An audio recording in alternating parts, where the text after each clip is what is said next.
I am taking 6 months off of work to heal from burnout. I'm a travel nurse, a case management travel nurse. And here is what I'm learning. So I've been on my sabbatical, which is the unextended time off. I've been on it for about a month. Today's September 27th. And I started my sabbatical August 31st.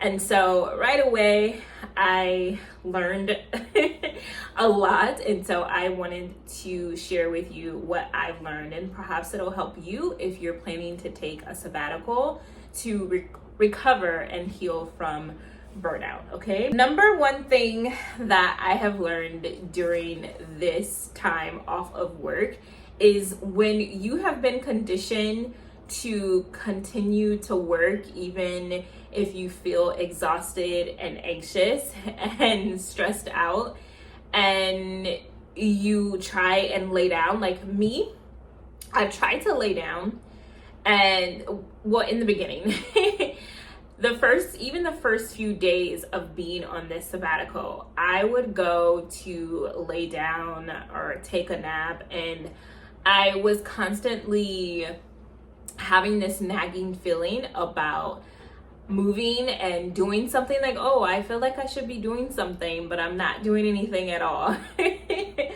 That was so hard, and honestly, sometimes it still is. I'm easing into it a little bit more, but when you're doing something new, you're training your neural pathways in your brain to basically align to a whole different routine than what you're accustomed to. And I'm accustomed to a lot of hard work. I've been working since I was 14 years old, and even before then I had to work a lot in my household, and so taking care of people everyone.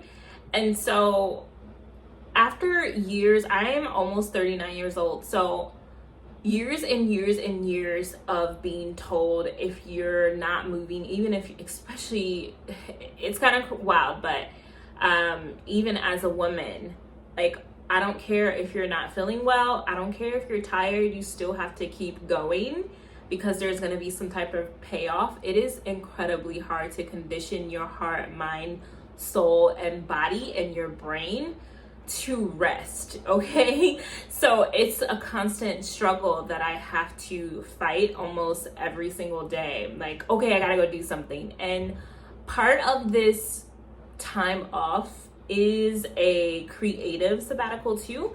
I'm working on my Etsy oil shop, which is magical oils to attract abundance, passion, magnetism. I'll put the link below, by the way.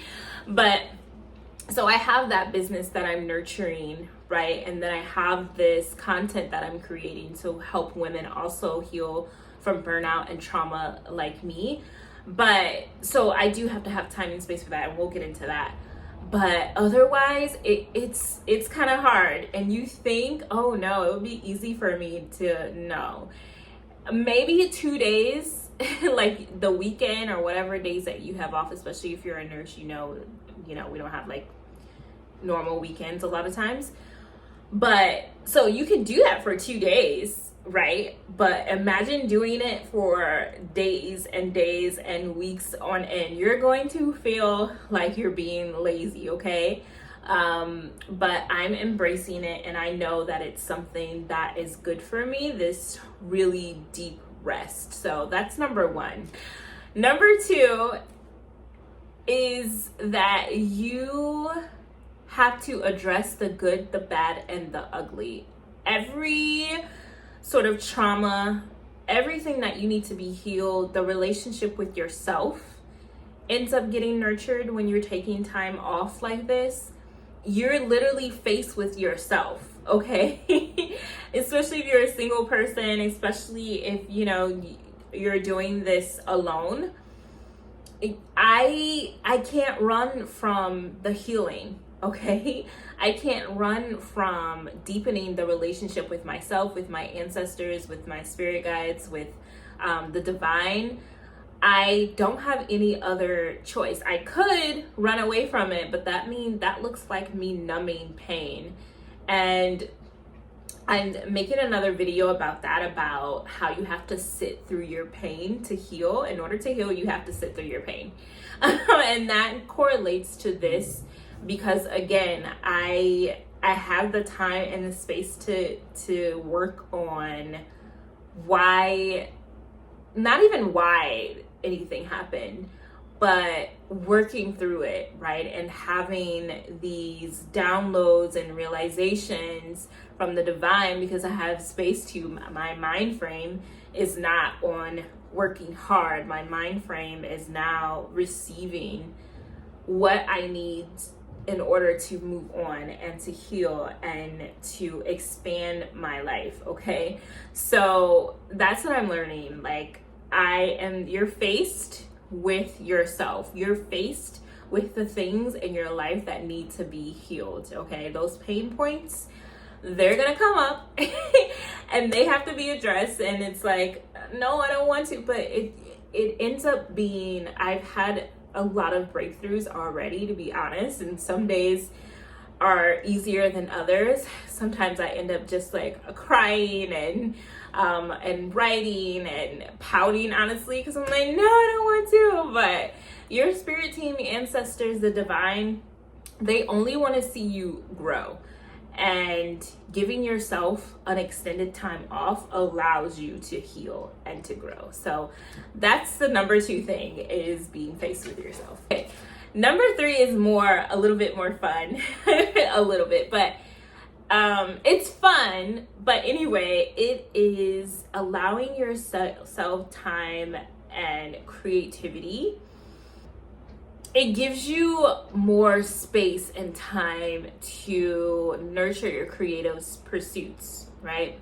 So I talked about, I have my Etsy shop with magical oils, which is really important to me, handcrafting oils to really increase the frequency of women, because we deserve this really luxurious life. And so I have that, right, that I have to work on. I have to nurture that Etsy shop.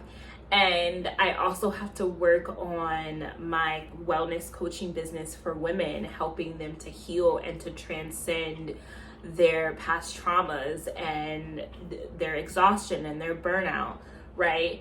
And so again, I have time and space to do that.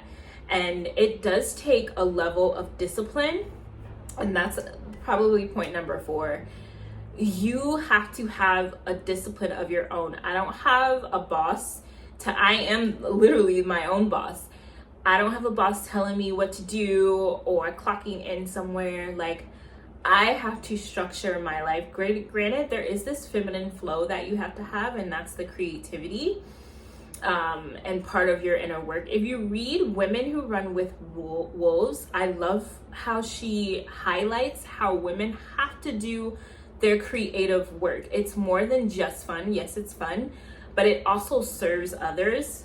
When we serve others and we connect to that creative part, because all women are creative. We create humans, we create businesses, we create things that actually serve the world, right? And so I'm learning that no matter how hard it is for me to even show up, it's hard for me. I have placements in my astrological chart where, although I want to make a difference in the world, I really don't want to be on camera. And so I've been challenged to continue to create content. There's no stopping and starting. Like, there's none of that. There's discipline, because, okay, like, you have to do this work and it's up to you. And it's actually really beautiful, but I will say it's a challenge that I have to work through. And so those 2 are number 3 and number 4.